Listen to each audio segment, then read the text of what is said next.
Hi friends, good afternoon. Channel अच्छा लगे तो चैनल को लाइक करना, शेयर करना एंड सब्सक्राइब करना। ओके, तो आज का हमारा इकोनॉमी का टॉपिक हम लोगों ने सेकेंड चैप्टर पढ़ रहे थे। ठीक है, सेकेंड चैप्टर में हम लोगों ने क्या टॉपिक किया था, तो relationship between margin utility and total utility हमारा हो गया था। ठीक है, अब मोस्ट इम्पॉर्टेंट यहाँ पे टॉपिक आता है the law of diminishing marginal utility and total utility. ये जो आप देख रहे हो distinguish between margin utility and total utility, ये मोस्ट इंपॉर्टेंट टॉपिक है, तो इसको अच्छे से याद कर लेना। ठीक है, 2 मार्क्स का डिस्टिंग्विश बिटवीन आता है आपको, 2 मार्क्स का एक यहाँ पे रहता है। ठीक है, तो आपको एक मतलब 2 मार्क्स के लिए अगर डिस्टिंग्विश लिखना है तो आपको कम से कम 3 या 4 पॉइंट लिख देना है। ठीक है, तो बहुत ईजी है डिस्टिंग्विश बिटवीन। उसके बाद आते हैं the law of diminishing margin utility. The law of diminishing margin utility क्या बोलता है कि this law was a first purpose by professor Gaussian. ये फर्स्ट यहाँ पे लॉ किसने पर्पस किया था? प्रोफेसर गोसेन ने। But was discuss in a detail by professor Alfred martial. First discuss कितने डिटेल में किया था? तो प्रोफेसर अल्फ्रेड मार्शल ने। ठीक है, इनके कौन से बुक में? प्रिंसिपल ऑफ इकोनॉमिक, जो पब्लिश हुई थी 1819 में। The law of a diminishing margin utility is a universal character. ये एक पूरी दुनिया में कामयाब है, पूरी दुनिया में इसे अपनाया गया है। It is based on the common consumer behaviour. ये कॉमन कंज्यूमर बिहेवियर के डिपेंड करता है। जो कॉमन मैन होते हैं उनका जो बिहेवियर होता है, ठीक है, उनके जो लाइक होते हैं, उनके जो डिसलाइक होते हैं, उस पर ये बेस करता है। That's a utility drive the diminishing with a reduction for in the insights intensity of the wants. कि मतलब क्या उनको चाहते हैं, ठीक है, क्या काम होते जा रहे हैं, क्या कम होते जा रहे हैं। ठीक है, रिडक्शन होते जा रहा है यूटिलिटी में, उनकी जो वांट्स एंड जैसे उसमें रिडक्शन होते जा रहा है, तो वो यहाँ पे देखा जा रहा है। ठीक है, उसके बाद आते हैं स्टेटमेंट ऑफ द लॉ। ठीक है, ये इंपॉर्टेंट होता है क्या? According to the professor Alfred Marshall, according to the professor Alfred Marshall, other thing being constant. जो अदर थिंग है, जो दूसरी चीज़ें हैं, बाकी सबको कांस्टेंट रखो, बाकी सबको सामान्य रखो। द एडिशनल बेनिफिट, जो एडिशनल बेनिफिट जब पर्सन किसी चीज़ को लेता है, ड्राइव करता है अपने में,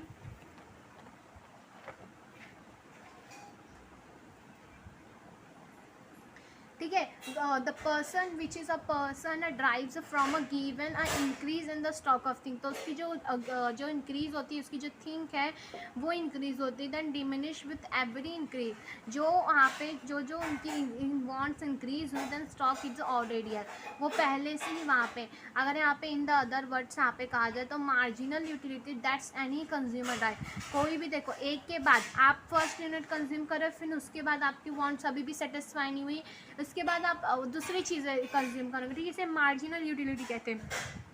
देयरफॉर एवरी सक्सेसिव यूनिट, हर एक एडिशनल यूनिट जो होता है वो सक्सेस होता है। ठीक है, ऑफ अ पर्टिकुलर कमोडिटीज़। ठीक है, जो पर्टिकुलर कमोडिटी होती हैं goes on a diminishing as a his are here a total consumption. ठीक है, total consumption of that's a commodity increase.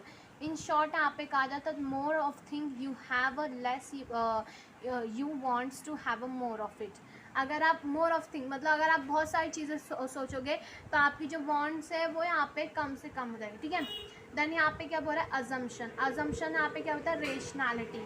Rationality, consumer is assume to be a rational. Consumer यहाँ पे क्या कर रहा है? रेशनल, मतलब एक एडिशनल उसकी सिंपल वांट्स होती है। It's means that is a behaviour is a normal and that tries of a maximise is a satisfaction. ठीक है, उसकी जो सेटिस्फेक्शन हो क्या है? मैक्सिमम है। उसके बाद यहाँ पे क्या बोल रहा है? Cardinal management. यहाँ पे क्या बोल रहा है? कार्डिनल मैनेजमेंट मतलब जो नंबर्स ऑफ, मतलब यहाँ पे इमेजिन नंबर्स में नहीं कर सकते। ठीक है, यहाँ पे जो आपकी वांट्स है वो आप ना इमेजिन नंबर्स में नहीं कर सकते। The law assume that utility can be a cardinal. यहाँ पे क्या जो लॉ यहाँ पे अज्यूम किया जा रहा है वो क्या है? जो यूटिलिटी है वो क्या है? कार्डिनल है। ठीक है,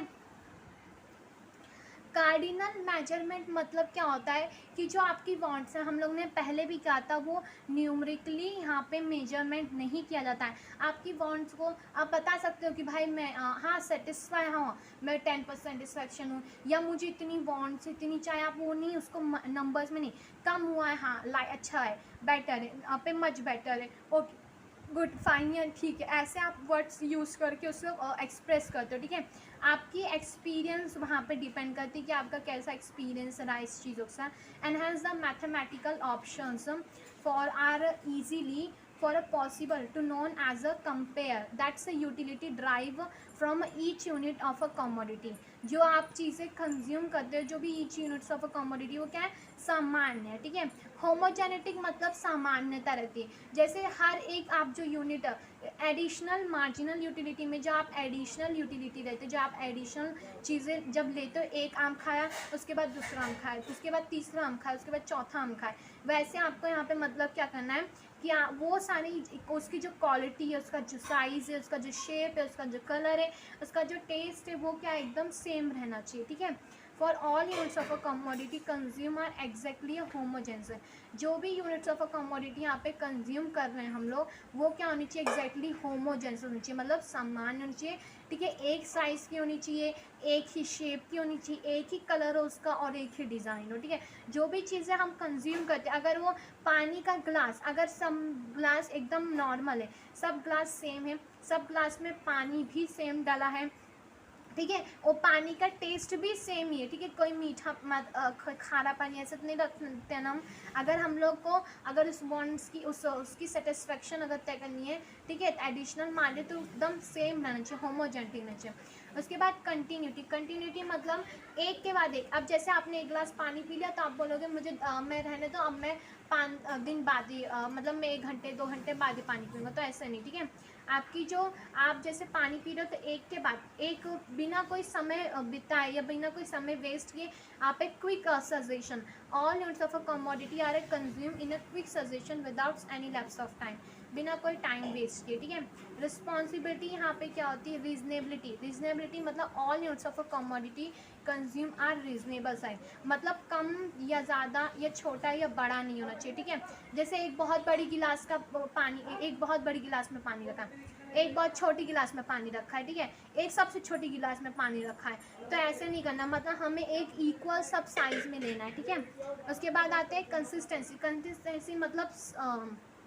सेम ऑल, यहाँ पे ऑल द रिलेटेड फैक्टर जो लाइक इनकम हुआ, टेस्ट हुआ, हैबिट्स हुआ, चॉइस हुआ, लाइक डिसलाइक, कंज्यूमर जो शुड बी या रिमेन कांस्टेंट, वो सब सामान्य रहे, सेम रहे। ठीक है, then marginal utility of a money is also assume to be a constant, जो मार्जिनल यूटिलिटी में मनी है वो भी अज्यूम यहाँ पे किया जाता है कि वो भी कांस्टेंट है, वो भी मतलब सामान्य है। ठीक है, उसके बाद आते हैं डिविजिबिलिटी मतलब क्या होता है, डिवाइड करना किसी चीज़ों को, जब हम लोग यहाँ पे डिवाइड करते हैं उसे डिविजिबिलिटी कहते हैं। ओके, डिवाइड करना, the law of assume that's a commodity consume by consumer is divisible then so that it can be accurate in a small quantity. यहाँ पे क्या अज्यूम किया जा रहा है कि जो हम लोग कमोडिटी कंज्यूम कर रहे हैं, कंज्यूमर जो ठीक है, वो क्या हो, डिवाइड हो, ठीक है, डिविजिबल हो, सो that it can be accurate, तो हम लोग एक्यूरेट कर सकते हैं, ले सकते हैं स्मॉल क्वांटिटी में। ठीक है, इजीली। देन सिंगल वॉन्ट्स यहाँ पे क्या होती है, a given commodities can satisfy a single wants of a person, जो कमोडिटी है वो सेटिस्फाई करती है एक सिंगल वॉन्ट्स ऑफ पर्सन को। ठीक है, यहाँ पे आप एक चीज़ खा रहे हो तो क्या वो सबको सेटिस्फेक्शन देगी, नहीं, आपको ही सेटिस्फेक्शन देगी। The law assume that experience of a single wants which is a completely a stable at a given point of time. ठीक है, उसके बाद यहाँ पे आते हैं table 2.2 explain the law of diminishing marginality. तो आपको ऐसे ही पहले अजम्पशन लिखना है, जब आपको पूछेगा कि अजम्पशन दो लॉ ऑफ डिमिनिशिंग मार्जिनलिटी का, या आपको बोलेगा, अगर बोलेगा अजम्पशन और एक्सपांशन, दोनों दो तो आपको दोनों, और ये हर साल के आने वाले क्वेश्चन है, बट ये इस साल के एग्ज़ाम में नहीं आए थे। और जो इकोनॉमी का पेपर जो एक्सपीरियंस वाले टीचर्स है जो आज से कई सालों से पढ़ा रहे हैं, उन्होंने आज तक कभी ये पेपर में नहीं देखा कि ये लॉ वाले कोई भी क्वेश्चन ना आए। लॉ ऑफ डिमांड जो होता है, अभी आपको नेक्स्ट चैप्टर वो हर साल आता है, वो क्वेश्चन हर साल बोले तो हर साल आता है, ठीक है। फिर भी अब नहीं आया तो अब क्या करें, पर ये इस साल आने के है, इस साल आएगा ही।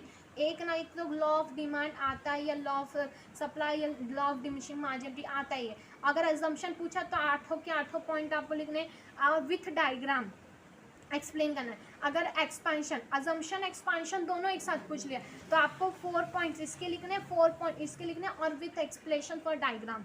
ओके, तो अजम्पशन हो गया, तो अजम्पशन का एक्सप्लेनेशन डायग्राम भी कर लेते हैं, ठीक है। द लॉ ऑफ डिमिनिशिंग मार्जिनिटी, पहले आपको फर्स्ट बॉक्स में दे दिया है यूनिट्स ऑफ एक्स, ठीक है, एंड सेकेंड में बॉक्स दे दिया है मार्जिनल पे यूनिट्स एम यू। तो फर्स्ट यहाँ पे यूनिट कंज्यूम किया तो 10, सेकेंड में 8, 6, 4, धीरे धीरे कम हो गया, 6 पे 0 हो गया, 7th पे ये क्या हो गया, डिस यूटिलिटी हो गया, माइनस में आने लगा, ठीक है।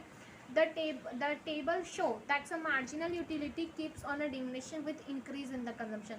ये टेबल क्या शो कर रहा है कि जो यहाँ पे मार्जिनल यूटिलिटी है वो इंक्रीज हो रही है हर कंजम्पशन के साथ, then further become a zero, और ये फिर धीरे धीरे क्या होती है, ज़ीरो हो जा रही है, और ज़ीरो से धीरे धीरे क्या हो जा रही है, नेगेटिव हो जा रही है। आप तो देख रहे हैं यहाँ पे इंक्रीज हुई 10, 10 से 8, धीरे धीरे डिक्रीज हो रही है, डिक्रीज हो रही है 0, अब 0 हो गई, 0 से यहाँ पे क्या हो गया, -2, नेगेटिव हो गया, ठीक है। अब यहाँ पे आपको दिया है यहाँ पे डायग्राम, तो डायग्राम अच्छे देख लेते हैं। ये देखो डायग्राम यहाँ पे क्या दिया, ये एक्स एक्सेस पे यहाँ पे क्या है, units of a commodity X, Y axis पे क्या है, मार्जिनल यूटिलिटी, एक्स एक्सेस पे 0, 1, 2, 3, 4, 5, 7 जैसे था यूनिट्स ऑफ अ कमोडिटी, ठीक है, यूनिट जो भी कमोडिटी की है वो, और यहाँ पे वाई एक्सेस पे मार्जिनल यूटिलिटी। जब यहाँ पे एक यूनिट पहला यूनिट कंज्यूम किया तो 10 था मार्जिनल यूटिलिटी, जब दूसरा तो यहाँ पे 8, ठीक है, जब तीसरा तो 6, जब चौथा तो 4, जब पाँचवा तो 2, और जब यहाँ पे किया तो 6, जब 6 टर्म में किया कंज्यूम तो ये 0 हो गया, और जब 7 टर्म में किया तो ये क्या हो गया, माइनस हो गया, डिस यूटिलिटी हो गया। समझ में आया।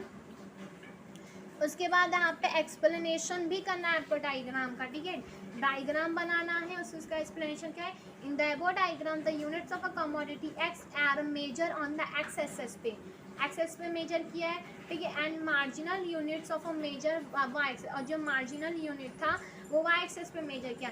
Various point of M U are plotted on the graph, अलग अलग पॉइंट है, वेरियस पॉइंट है, डिफरेंट पॉइंट है जो पोर्टलेटेड है, जो वहाँ पे क्या है, पोर्टलेटेड। अब व्हाट मीन्स बाय पोर्टलेटेड, तो बच्चे कंफ्यूज हो जाते हैं, पोर्टलेट भी वर्ड लिखे, मेजर पॉइंट मतलब पोर्टलेटेड है, मतलब वो ग्राफ पे वहाँ पे हैं, ठीक है मौजूद है on the graph as per the given schedule के अकॉर्डिंग अपनी अपनी जगह पर है, ठीक है। When the locks of all point, जब हर पॉइंट देखो लॉक हो जा रहा है, जब ये लाइन जा रही तो हर पॉइंट लॉक हो जा रहा है, then all point is a joint, जब सारी पॉइंट जॉइंट हो जा रही तो लॉक हो जा रहा है, then M U curve drive, और फिर एम यू कवर अपना मतलब सफ़र करते नीचे आ रहा है, ठीक है। Then M U curve slope downward movement from a left to right, ये आपको याद रखना है कि एम यू कवर हमेशा डाउनवर्ड मूवमेंट ही जाता है, और टी यू जो टोटल यूटिलिटी कर्व होता है वो हमेशा अपवर्ड मूवमेंट जाता है। या आपको एक डिस्टिंग्विश बिटवीन में पॉइंट मिल गया, ठीक है, डिफरेंस बिटवीन करने के लिए।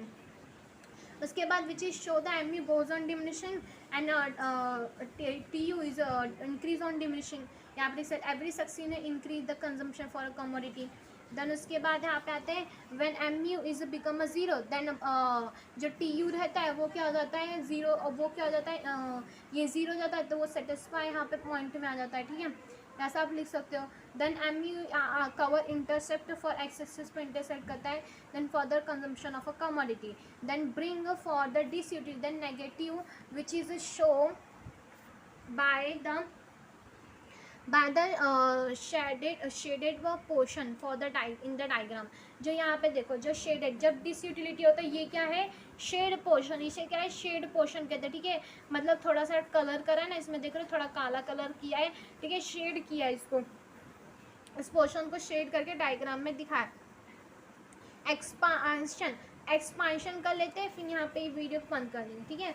Expansion to the law of diminishing. Hobbies क्या बोलती है, जैसे आपकी हॉबीज़ होती हैं, ठीक है, जैसे आपकी हॉबीज़ होती हैं, in the certain hobbies like a collection of a various stamps and coins are rare, a painting, music, readings etceteras, ठीक है। आपकी सर्टेन हॉबीज रहती है, क्या, कलेक्शन करना स्टैम्प्स का, कॉइन्स का, रेयर जो पेंटिंग होती हैं, म्यूज़िक होता है, उनको रीड करना। Then the law of does not hold to, because law कोई ये नहीं कहता कि आप होल्ड हो जाओ, रुक जाओ, ठीक है, because every addition increase in the stock then given in more play. हर एक एडिशन, देखो आपकी हॉबीज़ में अगर आप अपनी मन की चीज़ें, जैसे किसी को हॉरेबल मूवीज़ पसंद है या किसी को कॉइन्स करना इकट्ठा पुराने ज़माने का पसंद है, तो उसमें आप एक करोगे, एक के बाद दूसरा, 10 के बाद तीसरा, तो आप इसमें क्या कम मतलब आपके पास इस सेटिस्फेक्शन आपका फिर ख़त्म हो जाएगा, आपका डिसटिस्फेक्शन नहीं, आपकी वांट तो और बढ़ेगी कि मैं और कलेक्शन करूँ, मैं और कलेक्शन करूँ, और कलेक्शन करूँ, और आपकी बल्कि हर एक स्टॉक के साथ आपकी वांट्स इंक्रीज ही होती जाएगी, ठीक है, आपका प्लेजर, आपकी खुशियाँ बढ़ती ही जाएंगी। This increase the marginal utility, यही इंक्रीज करता है मार्जिन, और यही एक्सपांशन ऑफ द लॉ। जब कोई चीज़ विपरीत होती है उसे एक्सपांशन कहते हैं, ठीक है। अजम्पशन मतलब उस लॉ के अकॉर्डिंग काम होना, और एक्सपांशन मतलब उस लॉ के जो विरुद्ध, अगर ये सारी चीज़ें विरुद्ध में जाती हैं इसीलिए ये लॉ में नहीं आते, इसलिए एक्सपांशन कहा जाता है, इसे समझे। ये जो लॉ में ये सारी चीज़ें नहीं होती हैं, यहाँ पे मार्जिनल यूटिलिटी का लॉ नहीं फॉलो कर सकते, क्योंकि हर एक हॉबीज़ होती है, जहाँ आपकी वांट्स होती है, जहाँ आपकी हॉबी हो, जैसे आपको स्टोरी सुनना बहुत पसंद है, तो आपकी कलेक्शन जो स्टोरीज़ की होती है, हॉरेबल स्टोरीज़ आपको पसंद है, ठीक है, अच्छी अच्छी स्टोरी आपको पसंद है, तो आपकी वो कलेक्शन में आप जितना ही ऐड करते जाओगे ना, उतना ही आपको वहाँ पे प्लेजर मिलते जाएगा, उतनी ही आपको खुशियाँ मिलेगी, आपका सेटिस्फेक्शन नेगेटिव नहीं होगा वहाँ पे, इसीलिए ये विपरीत, इसलिए हॉबीज़ है, ठीक है। मिसर्स यहाँ पे क्या होता है, वैसे तो मिसर मतलब होता है कंजूस आदमी, कंजूस आदमी। In case of misers every addition, कोई कंजूस आदमी अगर कभी पैसा देता है, क्यों, क्योंकि वो उसको उसके पास जितना पैसा है, जितना more than money rupees is given more and more than satisfaction इसको उसका इंक्रीज ही होता जाता है, ठीक है। मार्जिनल यूटिलिटी, जैसे मनी इंक्रीज होती है उसकी, वहाँ पे जो स्टॉक ऑफ मनी इंक्रीज हो तो उसकी मार्जिन यूटिलिटी भी इंक्रीज होगी, तो यहाँ पे इग्नोर हो रहा है अजम्पशन ऑफ रेशनैलिटी, ठीक है।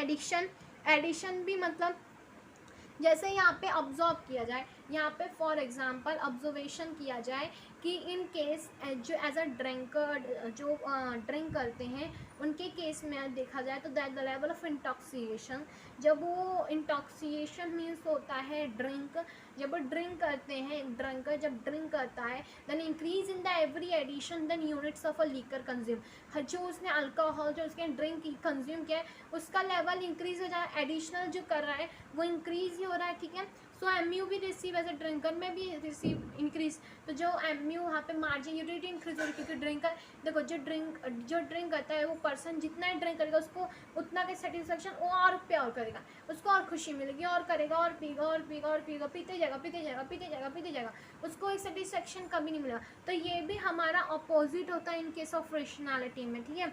तो यहाँ पे भी अजम्पशन का केस नहीं, रेशनैलिटी का केस नहीं अजम्पशन कर सकते, ठीक है।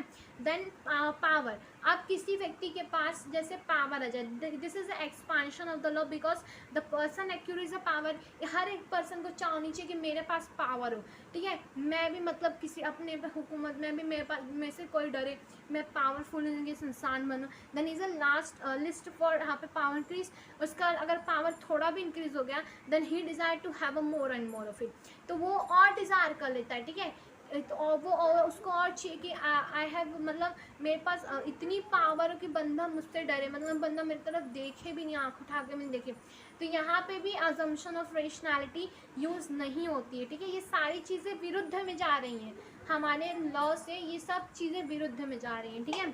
देन मनी के भी केस सेम भी ऐसा होता है, इट इज़ यहाँ पे it is sad that's MU of money never become a zero, ये हमेशा का, इसमें क्या है, द लॉ ऑफ यहाँ पे मनी में अब मार्जिन यूटिलिटी डिमिनिशिंग मार्जिन में क्या है कि जो इसकी मनी है वो कभी जीरो नहीं होती, वो कांस्टेंट रहती है। Increase in the stock of money increase, ठीक है, it is when in the it is in increase it increase when the stock of money increase, जब ये इंक्रीज होगा तो stock of money increase, then यहाँ पे because the money is a medium of change. ठीक है, money क्या होती है? मीडियम। आप किसी के बदले पैसे को एक्सचेंज करते हो ना। बाटा सिस्टम में क्या होता था? पर्सन कोई चीज़ सामान के बदले सामान एक्सचेंज होता था। उसके बाद सामान के बदले काउज, यहाँ पे ये गाय भैंसे ये जानवर एक्सचेंज होने लगे। उसके बदले कुछ स्टोन, यहाँ पे हीरे जवाहरात मोती एक्सचेंज होने लगे। ये सब क्या है? बाटर सिस्टम है। बाटर सिस्टम में सामान के बदले सामान एक्सचेंज होता है। ठीक है, बट मनी सिस्टम में क्या होता है? एक्सचेंज, मीडियम ऑफ एक्सचेंज, पैसे की जगह सामान एक्सचेंज होता है। ठीक है, आप पैसा दोगे, उसकी जितनी कीमत लगेगी उतने में आपको सामान मिलेगा। ठीक है, money is a medium which is use for satisfy the various wants of a human. Human की वांट सेटिस्फाई करने के लिए मनी का यूज़ होता है। ठीक है, आपकी चाहे, अगर आपके पास पैसा, आपको गाड़ी चाहिए, गाड़ी खरीद लो। आपकी वांट सेटिस्फाई करने के लिए मनी ही एक साधन होती है ना, मनी एक जरिया होती है कि आप अगर बिन पैसे के तो आप कोई अपनी वांट्स को सेटिस्फाई नहीं कर दोगे। ठीक है, इसलिए इसे मीडियम ऑफ एक्सचेंज कहा जाता है। Then however according to some economic the law of applicable to money to, ये लॉ सिर्फ एप्लीकेबल होता है पैसे के ही ऊपर। Then for example margin to money then more to a poor person that's a rich person. जो money की मार्जिनल यूटिलिटी होती है वो ज़्यादा होती है एक पुअर पर्सन से ज़्यादा एक रिच पर्सन पास। मतलब पुअर पर्सन को जितनी चाह होती है उतनी ही उससे भी डबल चाह होती है रिच पर्सन को पैसों की। ठीक है, then however this expansion are only apprehensions seen there vault some are other assumptions for the law of enhance, they are not a real expansion, इसलिए कोई भी real expansion नहीं है। ठीक है, अभी आगे हम लोग क्रिटिसिज्म्स हम लोग पढ़ेंगे फॉर द लॉ कि क्या क्या लॉ में गलतियाँ हो गई हैं जो यहाँ पे आ गई हैं। ठीक है, तो अगर चैनल अच्छा लगे प्लीज़, मेरी मेहनत अच्छी लगे तो लाइक कर देना, चैनल सब्सक्राइब कर देना और अपने सभी दोस्तों को शेयर कर देना ताकि सबको बेनिफिट मिले। ठीक है, bye bye, thank you for watching this video.